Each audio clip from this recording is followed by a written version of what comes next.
naguna og labing dugay na nga morning show sa nasod, mag 22 ka tuig na. Karong buwan na usa ka semana nga selebrasyon inubanan sa mga sorpresa o papremyo alang sa mga tumatan-aw dinhi sa Pilipinas ug abroad ang mahitabo sa pagsaulog sa unang hirit sa ilang ika-22 ka tuig nga anibersaryo. Ang programa nahimo ng kabahin sa kinabuhi sa mga Pinoy ug samtang ang kalibutan anaa pa taliwa sa pandemya, gipanaad sa unang hirit barkada nga magpasulabi ang kasing-kasing nga Pasko.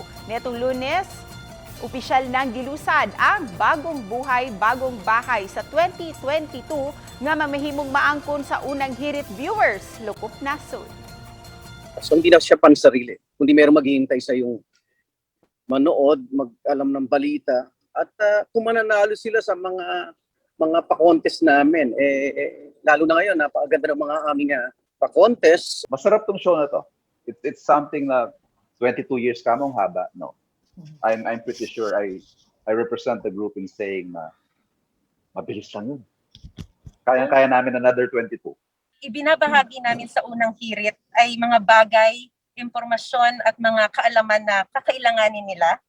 Or minsan kahit hindi nila alam na kailangan nila, pero pag pinanood nila, uy, ang dami pala nilang matututunan. Parang I enjoy every minute of it na ganun yung ginagawa ko every day. Sobra ko siyang na-enjoy. It's like a vocation on our part dahil serbisyong publiko talaga siya para sa taong bayan.